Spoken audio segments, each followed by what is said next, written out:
I'm circumcised, and I'm fine. I'm fine, I'm fine. I'm circumcised, and I'm fine. I'm fine!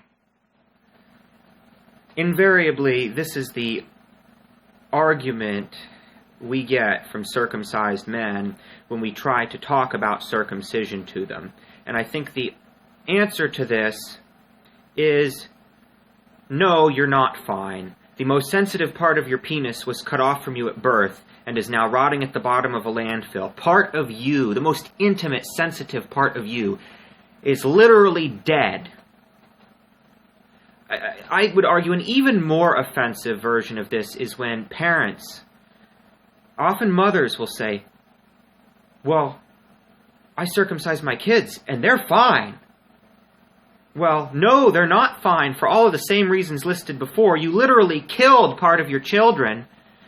But moreover, even things that you would expect not to be fine, tight erections, hairy skin from the scrotum and pubic mound pulled up onto the shaft, adhesions, difficulty in masturbating or penetrating, lack of sensitivity, erectile dysfunction, let alone the psychological problems, the feelings of hurt and betrayal and humiliation and inferiority and feeling permanently damaged, raped, genitally mutilated. Your children aren't going to tell you about those either. Are these things that you actually think your children are going to tell you? No. It is unbelievably arrogant for a parent to claim that they circumcised their kids and their kids are fine.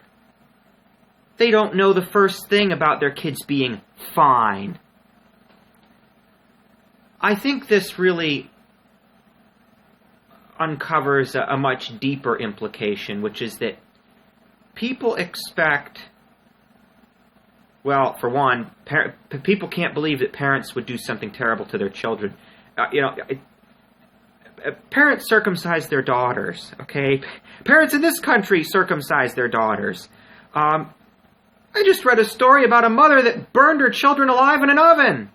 It's not out of the realm of possibility. But even a more important point, arguably, is the fact that people think that if something really horrible is going on, and this may not be the text, but it's definitely the subtext of when people say, there's no way circumcision can be harmful, I'm fine, everything's fine, everybody's fine, is people think that if something really horrible is going on, that the earth is being rent asunder and there's smoke ascending to the heavens, and the whole landscape looks like a post-apocalyptic dystopian novel or something.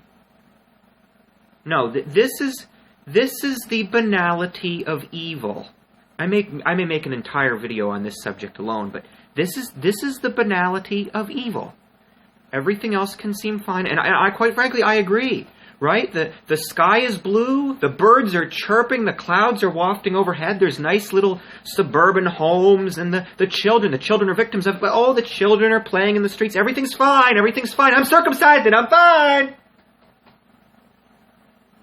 And yet 80% of the men are genitally mutilated in this country.